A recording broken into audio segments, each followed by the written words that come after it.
Hey friend, thanks for listening. We're all about equipping you to pursue real friendships. You were not created to be alone because life is just better with real friends. Let's get started. Hey friend, thanks for watching. This is our first podcast. We're super excited. Hopefully I speak fluently, speak slowly, and I pronounce my words. Yes. Ben, we're doing it. First podcast. We're doing it. We're here. Wow. It's good. This is happening. This is crazy. It's happening. January 2024, man. Finally. It's New Year. All this time. We're here now. Finally. Yes. And we're figuring things out. Yeah. All right. Start us off. So here's what we got ahead of us. This is our first episode, as you said, and what we're going to talk about here is really introduce ourselves, who we are, give y'all a little bit of background on who we are, why we're here, and why we're doing this thing that we're calling Hey Friend, and share a little bit of our story. That's the goal for this episode. Just kind of introduce yourself, introduce you to us, and then we'll go from here. All right. You start us off because I'm horrible with intros. Yeah, so you go first. Yeah. So my name is Ben. I'm Ben Pontius. We are currently recording, like I said, January 2024 in Fargo, North Dakota. It's 8 degrees outside, something like cold that. And hurts. Yeah. So I'll give a little bit of my background, a couple of random things about myself. Born and raised in central Minnesota, but I've been in Fargo, North Dakota, which for those of you from elsewhere in the U.S., Fargo is on the Minnesota-North Dakota border. A whole lot of people, I travel a decent bit for work, and a whole lot of people are like, oh, I've never met anyone from North Dakota before. Most people haven't met. Yeah, most people have not. An interesting fact, and then I'll get back to stuff about myself. I was just recently in Austin, Texas, and the population of Austin, Texas, just the proper city of Austin, not the surrounding suburbs and stuff, is larger than the population of North Dakota. Jeez. How many people do we have? Like 700,000 people or a little bit more I than don't know. that? I'm totally forgetting what the exact Last numbers time are. I looked, it was around that number. Yeah. I could be wrong too. Anyway, so I grew up in Minnesota. A couple other things about me. I'm a voracious reader, love learning and reading and writing. I also love board games. Anything that makes my brain work, I love. So I'm excited to be digging into all the content that we're going to be digging into about friendship and relationships. And starting to do a whole bunch of reading on that. I'm a dad. Been with 3 kids with a 4th on the way. That's pretty Congrats. new news I for found us. that out today. Yeah, just like an hour ago, right? Today. We've only known for like a month and a half. So There we go. There we go. Been married for 11 years. My day job is I coach college and young adult ministry leaders. So we work with roughly 50-something churches around the country to help them think about how do you reach, serve, love, care for, build community for people who are kind of in the ages of 18 to 30-ish years old. Yeah, that's a few things about me. Lucas, why don't you give us a little bit of your backstory? Oh, I'm going to be quick too here because that was a lot better intro than mine. So my name is Lucas Shuley. I'm also from Fargo, North Dakota, but originally I came from Cairo, Egypt. We landed in the States in 2006, came to Fargo, I would say beginning of 2008. Lived there most of my life. Fargo is technically home for me. I don't remember a lot back home. I do remember some things. It was warm, a lot warmer than Fargo, North Dakota. I know that doesn't for take sure. much though. But Fargo's been home. Fargo is, man, I don't know. It's that cold that hurts, but So the good. people here are amazing. Yeah. The people here are amazing. The people here are really kind too. Met some mean people, but most people are kind here. I am the second oldest of 7. I'm adopted, technically adopted. My family's Caucasian. And fun facts about me, love sports, love lifting. You're a coach, right? Yep. Coach basketball. Coach basketball. Girls, the season just ended. It was a good season for us. It's a newer school. That's been fun. This season of my life, I enjoy reading. Never thought I would get into reading. You're slowly getting sucked in. But for me, it's like audiobooks and reading at the same time. That's what I like. So, and Ben and I met through... Not too long ago. Yeah, it was through one of our mutual friends. So, Yep. but yeah, that's a little bit about me. Yeah. So. Yeah. So here's the intent behind this venture that we're calling Hey Friend is really about how do we help people pursue real friendship. And Lucas, I know you're kind of, this was something that was your, call it brainchild, something that is driven by your story, things that you've experienced. So why don't you give us a little bit of the backstory around why this idea of Hey Friends is something that matters to you? I think we both have tasted friendships in our lives Yeah. that have brought us closer to the Lord, right? That's really the why more than anything. But last summer, I just got really curious about friendships. And here's why. So 3 of my friends went on this trip. And what they saw at this trip, they got in a car one day, they drove down to a bunch of cities, and they met people that were doing life together. They lived closely together, and they were just friends, and they just did things together. And they were so moved by that. They come back home, and they started telling us the stories about what was happening there. People were just having fun and just doing life together. It's like grown adults doing life together, their kids doing life together. And it was really cool, and I was drawn by that.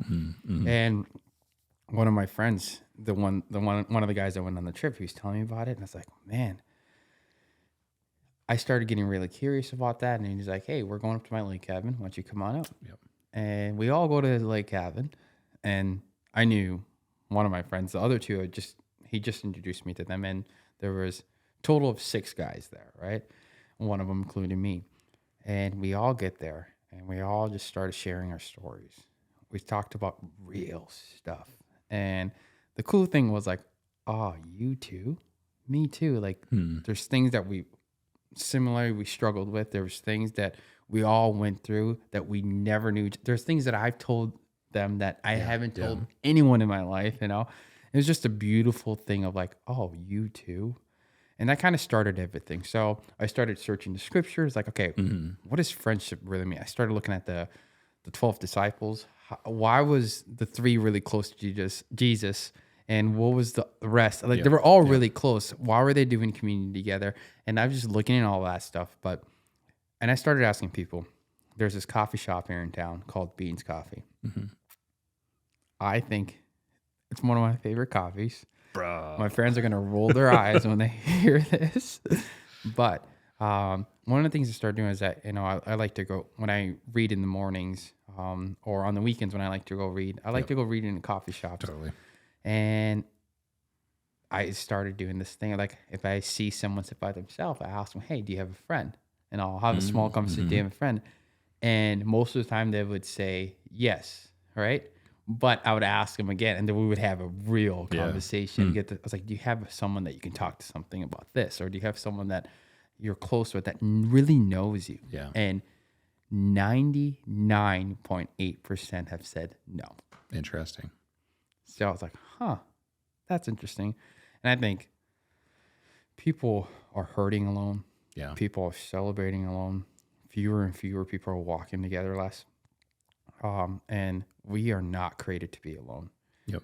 We need community. We need people in our lives that can see the real stuff. We need real friendship that help us pursue Jesus more. Yeah. Yeah. So, yeah, man. We'll talk in a future episode about some specific statistics and kind of the question of why does friendship matter? Why have a whole series of podcasts and all the other stuff that we've brainstormed about? Why focus on friendship? And what you were just mentioning, I think relatively recent studies have shown somewhere it's upwards of 50%. I want to say it's close to 60% of Americans now would, if you ask them, do you have a best friend? Like that idea of someone that you can share anything with. Close to 60% of Americans are saying no to that in the last couple of years, which is a significant difference from what it was 30, 40 years ago. I think we have to be careful to also blame that on COVID. COVID didn't help for sure, I think, but it was starting before COVID for too. Sure. Yep. So I'll give you a couple things from my own backstory that contribute to why I think this is something that's worth working on. So I'm the oldest of 7 kids, and kind of grew up with a big family like that. You kind of have a built-in community to some extent. We had a great growing up years, but I've always kind of been the person in regards to friends where I've kind of been the one between groups. Like I had multiple groups of friends. Like I had the nerds that I was friends with. I had the people who were into music and drama and other stuff that I was friends with. But I was always felt like I was the person that was kind of in between, never fully fit into one group. So like when I'd have a birthday party, I'd invite people from all those kind of different groups of friends together and be like, oh, there's a reason these people don't hang out. Like didn't work as well.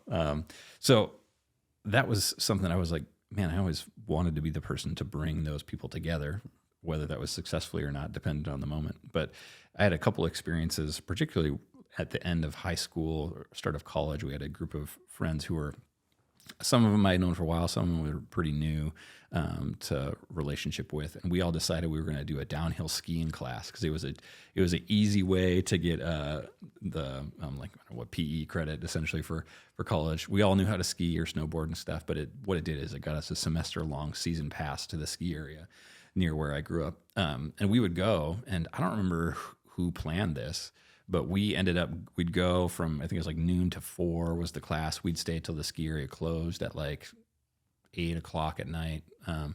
And then we'd all go grocery shopping, buy food, and cook dinner at one of our houses. Or at that age, it was like about half of us. Some people had their own house. Most of them were living at home. And then we would stay up till midnight or so talking about life, talking about challenging things. We had a kind of a mixed group. Part of the group were Christian, some were not. So we'd have long conversations about all these big topics after having dinner together and spending the afternoon skiing and stuff, and just tons of really good memories from that. And that really shaped an experience of, that was kind of one of the first groups where I was like, man, this is a group that I'm central to. Not that I was the center of the group, but I was like, I really belong here, and this is super valuable. And then fast forward a little bit, I moved from central Minnesota to where we're at now in North Dakota for school, ended up starting a community of young adults called Threshing Floor. And man, just so many great memories there. Led that for about a decade. And kind of similar thing, our goal was, man, how do we create these communities where people can feel a sense of connectedness, a sense of belonging and purpose, grounded in Scripture, grounded in who God is in Jesus Christ. So all those things kind of feed together to really, I'd say, central to my calling as a follower of Jesus and as a person, I would say, is to how do we help mobilize community, help people move forward and discover what I was just saying, belonging, meaning, purpose in the context of community. Because like you said, I think God's created us for that. And we'll dive more into specific stuff on those lines in the future. Was it hard for you when you moved, not having that group anymore? It kind of, in some ways. I think when I moved from central Minnesota to here in North Dakota, the time was right. Like I was sad to leave that community, but it was close enough. Probably for the first year or so, I was going back at least, probably once a week for the first month or two. And then at least every couple weeks, going back there and hanging out with people for various reasons. And then I pretty quickly found a new community here and helped create that. So it was hard, but it was it was kind of like this is the time for me to go on and do something new. Yeah. So why don't you tell us a little bit about what's the hope? We've kind of alluded to some of this stuff. What's the plan for Hey Friend? Yeah. Like I mentioned earlier, there's a lot. I mean, we're all so isolated, so isolated. And we're doing life alone. We're hurting alone, like I said, and we're celebrating alone. And we feel like we're the only ones struggling with that one thing, whatever that maybe sin in our life that I can't overcome this. I'm struggling with this, and no one knows this, and that causes us to pretend. And then we have to, one day we look like this, and then the next day we're acting like this, and truly we're hurting, but we have to show up and smile. And we have to do all these things, and we're just doing it all alone. Whatever life throws at us, we're doing it alone. Yeah. So the hope of this is, man, we want to equip you. We want you to go first, right? Because when in doubt, no matter what, that other person feels the same way that you're feeling. Yeah. They also feel alone. Studies show that for sure. So it's like, how do we equip you to go first? How do you have that hard conversations? How do you have real friendships? How do you let someone in? How do you be careful? And at the end of the day, it's like, how do you bring someone in your life to point you more to Jesus, right? Yeah. So like that's the aim. It's like, okay, how do we pursue real friendships. Yep. Yeah.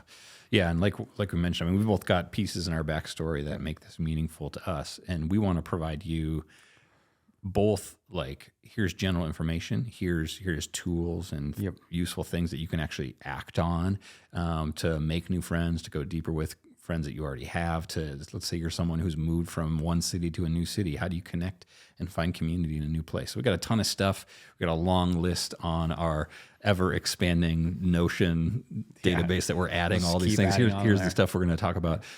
So yeah, we look forward to walking forward with y'all. And really, if you have questions that you're asking about friendship, things you're navigating in real friendships that you have, or things that you're searching for to help you be a real friend, hit us up. We would love to address things that are, real life needs. I know we've got stuff that we're already thinking about. But. And we want to use the scriptures to guide us, right? Yeah. We also want to use, what is the world doing? Or what are studies showing? But also, what is the truth, the word of God say about this certain topic? So that's the game. Yeah. So in closing, if you could say one thing to someone who is searching for real friendship, maybe they don't have any friends right now, or they feel lonely, they're searching for real friendship, what would you say to them? Honest, I'm not contradicting ourselves here, right? So I just want to be clear here. Friendships is a gift. This is a beautiful gift that the Lord has given us, right? Even in the beginning in Genesis, to talk how God created everything. The one thing he said, a lot of things were good. And the one thing that he said it wasn't good was it wasn't good for man to be alone, right? Yep. It's a beautiful gift that we have people and community around us. The church is the body, right? So, and at the same time, we don't want to idolize that, right? Friendship is not what completes us. Friendship guides us to what completes us, and that person is Jesus, right? Yeah. So one thing I would say, the person that's alone, like, continue to pursue him.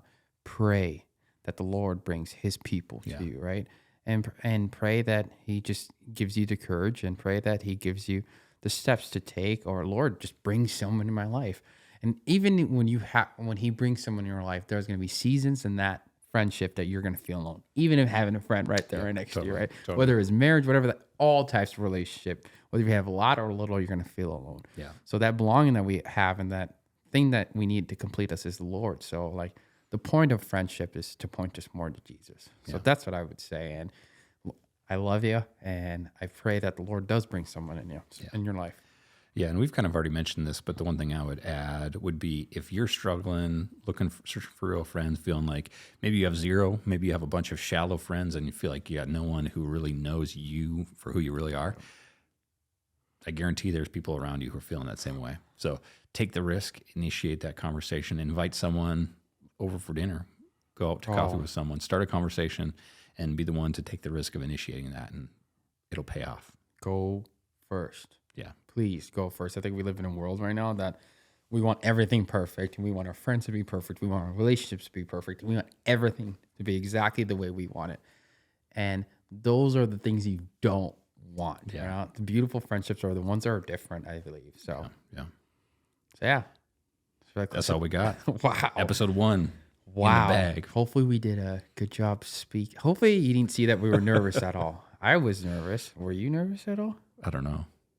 You're natural at this. Yeah. You're natural at this. I'm speaking way too fast. No, you weren't speaking too fast. I do I worked as a radio DJ for about a year and a half, so sitting behind the microphone in front of the camera is not unusual. I love it. I love it. That's all we got for episode 1. You got any last words? All right, friend, we love you. Go first and follow Jesus more today. We'll see you next week.